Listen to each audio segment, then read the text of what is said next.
ये है बागेश्वर धाम का मेन गेट। यहीं से शुरू होता है मंदिर जाने का रास्ता। आप देख रहे हैं महामहोत्सव की तैयारी शुरू कर दी गई है। रास्ते को चौड़ा किया जा रहा है। पहले यह रास्ता बहुत पतला था, लेकिन अब इस रास्ते को चौड़ा किया जा रहा है। देखिए, आप तस्वीरों में देख पा रहे होंगे कि पेड़ों को उखाड़ दिया गया है और रास्ते का जो चौड़ीकरण है वो शुरू कर दिया गया है। अगल बगल की जो दुकानें थीं इसको तोड़ दिया गया है और अभी देखिए बुलडोज़र चलाया जा रहा है।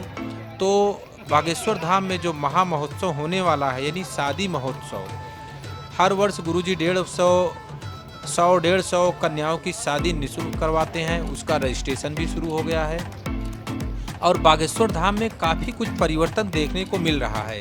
यहाँ पर दुकानों को हटवाया गया है, पीछे करवाया गया है और रास्ते को खाली कराया गया है, ताकि अब की बार जो होने वाली भीड़ है वो 15 से 20 लाख भीड़ हो सकती है, क्योंकि बागेश्वर धाम में शादी महोत्सव के समय बहुत अधिक भीड़ होती है। इसलिए बागेश्वर धाम के रास्ते को चौड़ीकरण किया जा रहा है और आप देख सकते हैं कि दुकानों को पीछे कर दिया गया है और रास्ते को क्लीन किया जा रहा है। आरसीसी रोड बन जाएगी। तो आइए हम आपको ले चलते हैं मंदिर की ओर। यह रास्ता सीधे मेन गेट से होकर मंदिर की ओर जाता है। यहाँ पर तरह तरह की बड़ी दुकानें थीं, मिठाइयों की दुकानें, प्रसाद की दुकानें, लेकिन सबको पीछे करा दिया गया है। और ये सामने जो बिल्डिंग आप देख रहे हैं, 2 मंजिला बिल्डिंग, ये छोटा राम दरबार है। यानी कि यहीं पर पहले गुरुजी दरबार लगाते थे और अब ये दरबार हटा के कर दिया गया है बड़े दरबार हॉल में। और छोटी मोटी जो दुकानें थीं वो दुकानों को भी हटवा दिया गया है और प्रसाद की दुकानों को भी हटवा दिया गया है, ताकि लोगों को आने जाने में दिक्कत नहीं हो। तो अब की बार बागेश्वर धाम में बड़ा होने वाला है, बड़ा महोत्सव है ये, और इंडिया का ये सबसे बड़ा महोत्सव है बागेश्वर धाम का शादी का महोत्सव। बागेश्वर धाम में पहले बहुत दिक्कतों का लोगों को सामना करना पड़ता था, लेकिन अब काफ़ी कुछ परिवर्तन हो गया है। जैसा कि आपको पता होगा कि जब लोग आते थे पहले, तो यहाँ नहाने धोने की सुविधाएं भी नहीं होती थी, लोगों को ठहरने में दिक्कत होती थी। तो लेकिन अब ऐसा कुछ भी नहीं है। आप देख पा रहे होंगे कि तस्वीरों में देखिए, जो परिक्रमा मार्ग है उसको पूर्ण रूप से आरसीसी बना दिया गया है और चौड़ा कर दिया गया है। तो बागेश्वर धाम में तरह तरह के नए कार्य किए जा रहे हैं। ये कार्य, अच्छा आपको बता दें कि ये कार्य गुरुजी के द्वारा ही करवाए जा रहे हैं, यानी इसमें सरकारी योगदान बिल्कुल भी नहीं है। बागेश्वर धाम में आपको जो देख रहे हैं कार्यालय के पीछे, मंदिर के पीछे जो है, ये नया आरसीसी पूरा रोड बन गया है। ये परिक्रमा मार्ग है। पहले इस परिक्रमा मार्ग में लोगों को बहुत दिक्कत होती थी, गिट्टी गड़ती रहती थी, लेकिन अब जो है इसको पक्का कर दिया गया है और चौड़ा कर दिया गया है। जो लोग बागेश्वर धाम में आते हैं तो पेशी अपना करते हैं, यानी कि जो अर्जी लगाते हैं, अर्जी लगाने के बाद पेशी करते हैं। और ये देख सकते हैं परिक्रमा मार्ग में इसी तरह से लोग जो मन्नतें मांगे रहते हैं, उसी तरह से परिक्रमा भी लोग करते हैं। कुछ लोगों की परिक्रमा ऐसे पैदल चल के होती है, तो कुछ लोगों की परिक्रमा लेट के करते हैं। कुछ लोग अपना काउंटिंग करके एक एक फाल आगे जाते हैं। तो परिक्रमा का अपना अपना लोगों का तरीका है करने का। तो ये देख सकते हैं, ये बड़ा सा गड्ढा कर दिया गया है, अभी इसको बंद कर दिया जाएगा। यहाँ पर दुकानें थी किनारे किनारे, जो आप अब देख रहे हैं कि गड्ढे कर दिए गए हैं। तो ये चौड़ीकरण कराया जा रहा है और अभी परिक्रमा मार्ग को पूर्ण रूप से बने नहीं हुआ है, अभी बन जाएगा। तो आप देखिएगा कि यहाँ पे लोगों की जो असुविधा होती थी वो बिल्कुल नहीं होगी। परिक्रमा मार्ग में जो 2 रूट आपको दिखाई दे रहे होंगे, ये 2 रूट हैं, तो ताकि लोगों को दिक्कतों का सामना न करना पड़े। पहले यह परिक्रमा मार्ग जो आपको दिखाई दे रहा है, ये बहुत लंबा हो जाता था, लोगों को बहुत दिक्कतों का सामना करना पड़ता था, पानी भरा रहता था। लेकिन अब बिल्कुल भी इसको छोटा कर दिया गया है, यानी कि ये जो परिक्रमा मार्ग अभी आप देख रहे हैं, ये मंदिर के पीछे से होकर सीधे कार्यालय नंबर 3 की ओर जाता है। और कार्यालय नंबर 3, ये देखिए, अभी हम लोग जो जहाँ पर आप तस्वीरों में देख रहे हैं, ये सन्यासी बाबा के पीछे का दृश्य है। यानी जो सन्यासी बाबा की समाधि है उसके पीछे का ये दृश्य है, मंदिर के भी पीछे का ये दृश्य है।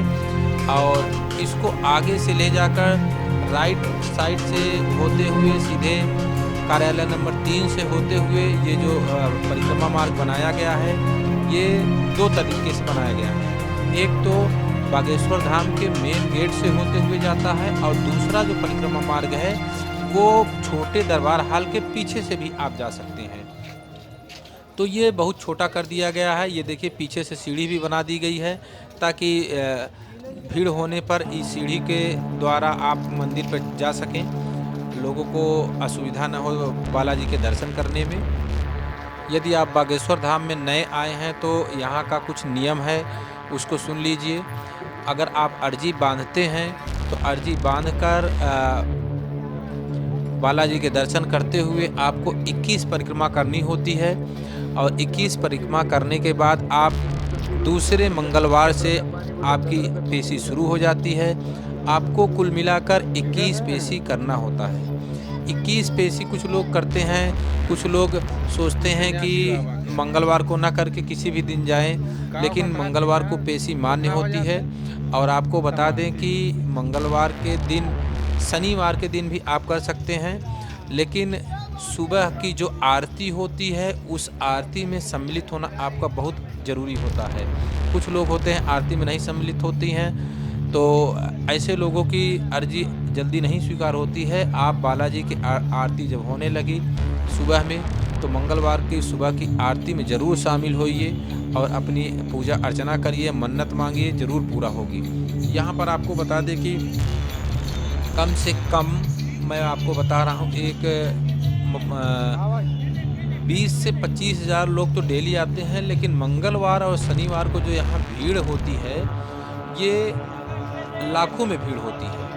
और आपको बता दें, जिस दिन बागेश्वर धाम में दरबार लगना होता है तो उस दिन यह भीड़ बढ़कर कम से कम 1.5 से 2 लाख हो जाती है। जब गुरुजी रहते हैं, कहीं पूजा कथा वार्ता नहीं होती है, तो यहीं धाम पे ही गुरुजी रहते हैं, तो दरबार लगाते हैं, भीड़ बहुत अधिक हो जाती है। तो आप जब भी आएँ तो गुरुजी का जो बागेश्वर धाम का चैनल है वह उस चैनल पे भी प्रसारित होता है।